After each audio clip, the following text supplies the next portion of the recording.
iPhone 15 ப்ளஸும் அப்புறம் ஹோட்டலோட company mobile எல்லாத்தையுமே திருடிட்டு போயிட்டாங்க சார்.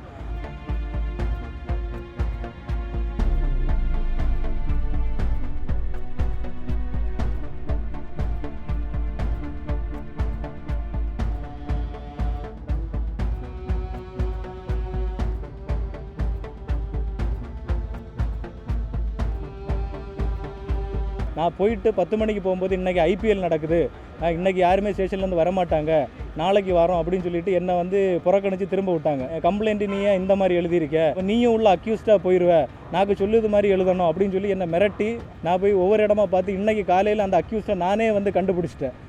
மொபைல் எடுத்து எங்கே கொண்டு கொடுத்த? மொபைல் எங்கேருந்து எடுத்த?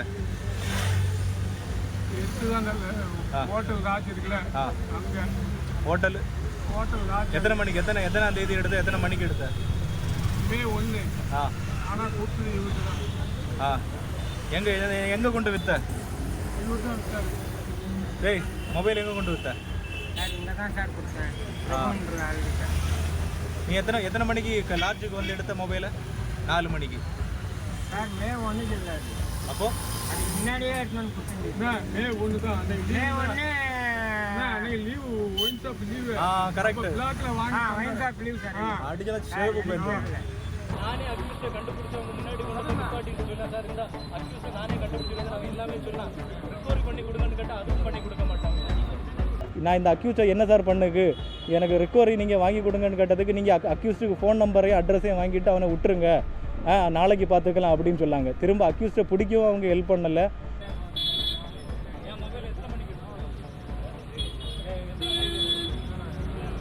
எல்லாம் தெளிவாக வந்து அவரே வந்து வாக்குமூலம் கொடுக்காரு சார். எல்லாமே கடையை காட்டிட்டாரு. கடை 500 ரூபாய்க்கு விற்றுருக்காரு சார், 1.5 லட்ச ரூபா மொபைலை. சார் என் பேர் வந்து சலீமு. நான் ஹோட்டல் எவரெஸ்ட் சென்ட்ரலில் மேனேஜராக ஒர்க் பண்ணிகிட்ருக்கேன். அங்கே வந்து காலையில் மே 1ஆம் தேதி காலையில் 4 மணிக்கு வந்து இந்த பிளாட்ஃபார்மில் தூங்குகிற ஒருத்தர் வந்து என் ஹோட்டலுக்குள்ளாடி வந்து என் iPhone 15 ப்ளஸும் அப்புறம் ஹோட்டலோட கம்பெனி மொபைல் எல்லாத்தையுமே திருடிட்டு போயிட்டாங்க சார். நான் வந்து அந்த 4 மணிக்கு இதை எடுத்துகிட்டு போகிறாங்க. நான் 5 மணிக்கு வந்து கேமரா செக் பண்ணி பெரியமேடு போலீஸ் ஸ்டேஷனில் போய் அந்த ஃபுட்டேஜை வந்து நான் அவங்கக்கிட்ட காட்டிட்டு இந்த மாதிரி என் ஹோட்டலில் வந்து ஒருத்தர் இந்த மாதிரி எடுத்துகிட்டு போயிட்டார் சார், நீங்கள் வாங்கன்னு சொல்லும்போது இல்லை காலைல 10 மணிக்கு வாங்க அப்படின்னு சொன்னாங்க. நான் போயிட்டு 10 மணிக்கு போகும்போது இன்றைக்கி ஐபிஎல் நடக்குது, இன்றைக்கி யாருமே ஸ்டேஷன்லேருந்து வரமாட்டாங்க, நாளைக்கு வரோம் அப்படின்னு சொல்லிட்டு என்னை வந்து புறக்கணித்து திரும்ப விட்டாங்க. நான் அதுக்கப்புறம் அடுத்த நாள் காலையில் போயிட்டு அவங்கக்கிட்ட இந்த மாதிரி மேடம் ஃபோன் எடுத்துகிட்டு போயிருக்காங்க, நீ கம்ப்ளைண்ட் எழுதி கொடு அப்படின்னு சொன்னாங்க. கம்ப்ளைண்ட் எழுதி கொடுத்ததுக்கப்புறம் எனக்கு 2-3 நாள் அவங்க எந்த ரெஸ்பான்ஸுமே பண்ணல. இன்ஸ்பெக்டர் மேடத்துலேருந்து எஸ்ஐலேருந்து எல்லாருக்கிட்டையுமே நான் வந்து டெய்லி வந்து ஃபோன் பண்ணி சார் எனக்கு சிஎஸ்ஆர் காப்பி கொடுங்கன்னு சொல்லி கேட்டப்போ யாருமே தரல.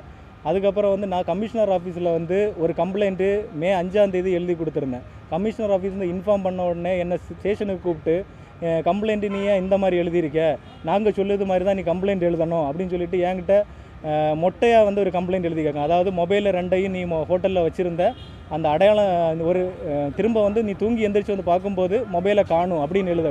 நான் சொன்னேன் இல்லை மேடம், என்கிட்ட ஃபுட்டேஜ் இருக்குது, அவங்க எடுத்துகிட்டு போன ஃபுட்டேஜ் இருக்குது, அந்த ஃபுட்டேஜை வச்சு இந்த மாதிரி ஒரு அடையாளம் தெரியாத நபர் வந்து உள்ளே வந்து எடுத்திருக்காங்க, அதை நீங்கள் மென்ஷன் பண்ணுங்கன்னு சொன்னோன்னே அப்போ நீயும் உள்ள அக்யூஸ்டாக போயிடுவேன், நாங்கள் சொல்லுது மாதிரி எழுதணும் அப்படின்னு சொல்லி என்னை மிரட்டி அந்த மாதிரி கம்ப்ளைண்ட் எழுதி கேட்டாங்க. நான் சொன்னேன் இன்றைக்கி என்னால் கம்ப்ளைண்ட் எழுத முடியாது, நான் நாளைக்கு வந்து கம்ப்ளைண்ட் எழுதுன்னு. நான் வந்து நைட்டு என் ஒர்க்கை முடிச்சுட்டு காலையில் ஒவ்வொரு இடமா சென்ட்ரல், எக்மோர், கோயம்பேடு ஒவ்வொரு இடமா போய் நான் அந்த அக்யூஸ்டு ஃபோட்டோ வச்சு நான் டெய்லி அந்த வீடியோவை பார்ப்பேன். ஏன்னா அவனால் எனக்கு என் வேலையும் பாதிக்கப்பட்டிருக்குது. நான் போய் ஒவ்வொரு இடமா பார்த்து இன்றைக்கி காலையில் அந்த அக்யூஸ்டை நானே வந்து கண்டுபிடிச்சி காலையில் வந்து என் ஹோட்டலில் ஸ்டே பண்ண வச்சுட்டு நான் போய் ஸ்டேஷனில் போய் சார் நானே அக்யூஸ்டை பிடிச்சிட்டேன், என் மொபைலை வந்து வாங்கி கொடுங்கன்னு சொல்லும்போது அவங்க இன்றைக்கி ஸ்டேஷனில் யாருமே இல்லை, நாங்கள் நாளைக்கு வரோம் அப்படின்னு சொல்லி என்கிட்ட விட்டாங்க. நான் அப்போ திரும்ப கமிஷனர் ஆஃபீஸுக்கு கால் பண்ணி சார் அக்யூஸ்டே நான் கண்டுபிடிச்சி கொடுத்துட்டேன், அவங்க ஃபுட்டேஜுக்கும் எந்த ஒரு ரெஸ்பான்ஸும் பண்ணலை, அக்யூஸ்டும் கண்டுபிடிச்சி கொடுத்தா ரிகவரி கூட வாங்கி கொடுக்க மாட்டேங்கன்னு சொன்னதுக்கு திரும்ப வந்து எஸ்ஐ சாரை வந்து அனுப்பி விட்டுருந்தாங்க. அப்போ அவன் வந்து கடை எந்த கடையில் கொடுத்தேன், எவ்வளோ ரூபா கொடுத்தேன்னு ஆளை எல்லாமே காட்டிட்டான். அந்த இடத்துக்கு வந்துட்டு அவங்க அந்த பர்சன்ட்டை வந்து இந்த மாதிரி மொபைல் கொடுத்தான்னு கேட்கும்போது இல்லைன்னு சொல்லி. ஆனால் அவன் மொபைலை வாங்கி நான் செக் பண்ணும்போது அவன் சொன்ன மாதிரி பிரபுன்னு ஒரு நம்பர் கான்டாக்டில் இருக்குது, அவர் தெளிவாக சொல்லார் ஒரு ஸ்கூட்டியில் இவன் வந்து என்கிட்ட வாங்கினா அப்படின்னு சொல்லி அந்த அக்யூஸ்டு வெளியே அந்த கேட்டில் தான் வந்து ஆட்டோவில் உட்காந்துருக்கான். அப்போ போலீஸ்காரங்கக்கிட்ட நான் இந்த அக்யூஸ்டை என்ன சார் பண்ணுக்கு, எனக்கு ரிகவரி நீங்கள் வாங்கி கொடுங்கன்னு கேட்டதுக்கு நீங்கள் அக்யூஸ்டுக்கு ஃபோன் நம்பரையும் அட்ரஸையும் வாங்கிட்டு அவனை விட்டுருங்க, நாளைக்கு பார்த்துக்கலாம் அப்படின்னு சொன்னாங்க. திரும்ப அக்யூஸ்டை பிடிக்கவும் அவங்க ஹெல்ப் பண்ணலை. திரும்ப அவங்ககிட்ட இருந்து ரிக்கவரி வாங்குக்கு அவங்க ஹெல்ப் பண்ணேன். என் கூட ஒரு ஆட்டோக்காரர் வந்தார், அவரையும் வந்து மிரட்டி உன் வேலை என்னமோ அதை மட்டும்தான் பார்க்கணும், அவரும் எனக்கு வேண்டி பேசி அவரும் இந்த வெளியே நிற்கார் சார். அவர்கிட்ட நீங்கள் கேட்டாலே அவரே வந்து சொல்லுவார் என்ன நடந்ததுன்னு. காலையிலேருந்து 6 மணிலேருந்து சாப்பிடாமல் இதுக்கு பின்னாடி நாங்கள் சுற்றிட்டு இருக்கோம் சார். இப்போ என்னென்னா அவங்க கம்ப்ளைண்ட்டு கொடுத்து கம்ப்ளைண்ட்டுக்கு ரெஸ்பான்ஸ் பண்ணல. இது வரைக்கும் 15 நாளாச்சு, சிஎஸ்ஆர் காப்பி தரல எனக்கு. என் மொபைல் மிஸ் ஆகி மிஸ்யூஸ் பண்ணால் கூட அது நான் தான் பண்ண மாதிரி ஆயிரும் சிஎஸ்ஆர் காப்பி தரலன்னா. எனக்கு சிஎஸ்ஆர் காப்பி தந்து அக்யூஸ்ட் 2 பேரை நானே பிடிச்சி 2 பேர் இருக்காங்க. 2 பேருமே வந்து ஒருத்தர் வந்து விற்றுருக்காரு, இன்னொருத்தர் வந்து ஹோட்டலில் வந்து எடுத்திருக்காரு. அந்த விற்றவரை வந்து அவரே சொல்ல நான் இடம் எங்கே இருக்கு நான் காட்டி தரேன் நீங்கள் வாங்கிக்கோங்க அப்படின்னு. கூட ஒரு ஆள் ஒரு போலீஸ் சைட்லேருந்து யாருமே வந்து ஹெல்ப் பண்ணல சார். அவர் வந்து வெளியே இருக்கார். எனக்கு அந்த மொபைல் ரிக்கவரி வேணும், ஏன்னா என் கம்பெனி மொபைல் ஒன்று, அதில் தான் என் கெஸ்ட் எல்லாம் கால் பண்ணுவாங்க, அதில் தான் எல்லா கால்ஸுமே வரும். எனக்கு ஒர்க்கும் வந்து அதனால ஹோல்டு பண்ணி வச்சுருக்காங்க. நான் இதுக்கு பின்னாடியே வந்து ஒரு 15 நாளாக ஓடிட்டுருக்கேன் சார். இங்கே கமிஷனர் ஆஃபீஸில் நான் டெய்லி ஒரு 6-7 நாளாக வரேன். ஸ்டேஷனுக்கே நான் ஒரு 6-7 நாளாக சும்மா நைட்டில் நான் ஒர்க்கில் இருக்கும்போது ஃபோன் பண்ணி நீங்கள் உடனே ஸ்டேஷனுக்கு வாங்கன்னு சொல்லி கூப்பிடுவாங்க. அங்கே போனது சரி நாளைக்கு வாப்பா அப்படின்னு சொல்லி இன்றைக்கி நான் போனேன் காலையில். இன்றைக்கி காலையில் போகும்போது இன்ஸ்பெக்டர் லீவு நாளைக்கு வாங்க அப்படின்னு. இப்போ நான் இங்கே வந்ததுக்கப்புறம் எனக்கு ஃபோன் மேலே ஃபோன் பண்ணிவிட்டு நீ எதுக்கு இப்போ அங்கே போகிற அப்படின்னு சொல்லிட்டு என்ன இப்போ கூட எனக்கு யாருன்னு தெரில சார் ஃபோன் பண்ணிவிட்டு நான் இந்த எஸ்ஐ ஆமாம் காலையில் அக்யூஸ்ட்டை நான் எடுத்து வச்சுட்டு ஃபஸ்ட்டு வாங்கலை சார். அவன் பேர் வந்து இன்ஸ்பெக்டர் மேடம் தான் சார். பேர் வந்து நான் ஃபோன் அடித்தாலுமே இன்னைக்கு கால் ஆமாம் சார். அது ஏன்னா நானே வந்து அவங்கள பிடிச்சி கொடுத்துட்டேன். அவங்களுக்கு வந்து நான் நேற்று கம்ப்ளைண்ட் பார்க்கும்போது செல்ஃபோன் மிஸ்ஸிங்னு சொல்லி ஒரு 50 கம்ப்ளைண்ட் இருக்குது சார். அதில் வந்து எனக்கு இது ஒன்று, நான் வந்து அவங்கள்ட்ட போய் புஷ் பண்ண முடியாது, நீங்கள் எல்லாத்தையும் எனக்கு அதை கண்டுபிடிச்சி தாங்கன்னு எனக்கு தெரியும் லேட் ஆகும்னு. அதனால் நானே வந்து என்னால் முடிஞ்சது. இப்போ யாராவது ஹெல்மெட் போடாமல் யாராவது சுத்தாங்களா சார்? ஏன்னா ஹெல்மெட் போடாமல் இருந்தால் ஃபைன் ஆகும் சார். அக்யூஸ்ட் வந்து நான் ஒவ்வொரு இடமா ஏன்னா இந்த மாதிரி இருக்குது பிளாட்ஃபார்மில் ஸ்டே பண்ண முடியவங்க எப்படியும் வந்து ஒரு ஒயின் ஷாப் பக்கத்துலேயோ இல்லை ஒரு பெஸ்ட் ஸ்டாப் பக்கத்துலேயோ தான் இருப்பாங்கன்னு எனக்கு தெரியும். நான் ஒவ்வொரு ராத்திரியும் போய் ஒவ்வொருத்தன் படுத்து ஏன்னா அவர் வந்த கெட்டப்பு அந்த நடை எல்லாமே எனக்கு தெரியும். நான் ஒவ்வொருத்தருக்கு பின்னாடியே போய் அந்த ஃபோட்டோ வச்சு கோயம்பேட்டில் ஒருத்தரை பிடிச்சேன், அவர் கிடையாது. இன்றைக்கி தான் அவர் ஒரு உண்மையான ஆளை பிடிச்சி அவரே என்கிட்ட சொல்லிடுறாரு நான் தான் எடுத்தேன், தெரியாமல் எடுத்துட்டேன், நீ வந்து அந்த கடையை நான் காட்டி தரேன் என் கூட வான்னு சொல்லி என் கூட ஆட்டோவில் ஏறி வந்தார். போலீஸுக்கு அப்போ தான் நான் இன்ஃபார்ம் பண்ணேன். 500 ரூபாய்க்கு விற்றுருக்காரு சார். 1.5 லட்ச ரூபா மொபைலை ஐஃபோன் 15 சொன்னேன் சார். என் கூட இப்போ வந்திருந்தாங்க, வந்துட்டு அவங்க பாட்டுக்கு அவங்க பைக் எடுத்துகிட்டு போயிட்டாங்க. அக்யூஸ்ட்டை என் கூட விட்டுட்டாங்க.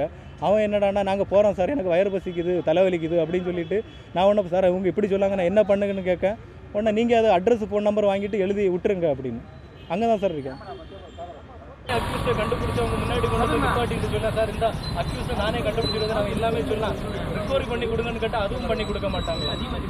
அவங்களுக்கு ஐபிஎல் தான் சார் முக்கியம். ஐபிஎல் தான் முக்கியம். அன்னைக்கு 1ஆம் தேதி சென்னை மேட்ச் நடக்குது சார். நான் போயிட்டு என் மொபைல் 1ஆம் தேதி காணாமல் போகுது. இன்னைக்கு எல்லாரும் ஐபிஎலுக்கு போயிருக்காங்கப்பா நாளைக்கு வா அப்படின்னு. நான் சொன்னேன் சார் அவன் ஃபுல் ஷேவில் வந்தான், ஒரு வாரத்தில் வந்து தாடி வளர்ந்துருவாங்க எப்படி சார் கண்டுபிடிச்சு அப்படின்னு கேட்டால் அதுக்கு பதில் சொல்ல மாட்டேங்குது. என்ன பிடிச்சி நேரத்து அவ்வளோ கேள்வி சார். நீ கம்ப்ளைண்ட் இப்படி எழுது, அதாவது நான் மொட்டையை எழுதணுமா, அதாவது என் மொபைலு ஃப்ரண்ட் ஆஃபீஸில் வச்சுட்டு போனேன், கேமராவில் வந்து கேமரா அந்த விஷயமே எழுதக்கூடாதான், ரெண்டாவது இருக்குன்னா திரும்ப வந்து பார்க்கும்போது மொபைலை காணும் அப்படின்னா இல்லை கேமராவில் ஒருத்தன் வந்து எடுத்திருக்கேன் அதை நான் மென்ஷன் பண்ணலைன்னா நீ உள்ளே போவ அப்படின்னு சொல்லி அந்த போலீஸ் ஸ்டேஷனில் உள்ளவங்க என்ன மிரட்டாங்க. அவங்க இவரை வந்து அவங்க சொன்னாங்க அவன் வந்து அவன் பாட்டுக்கு வரான், ஒரு 2 மொபைல் எடுத்து அவன் பாட்டுக்கு போகிறான், அவனை போய் நீ என்னென்ன இது பண்ணுற.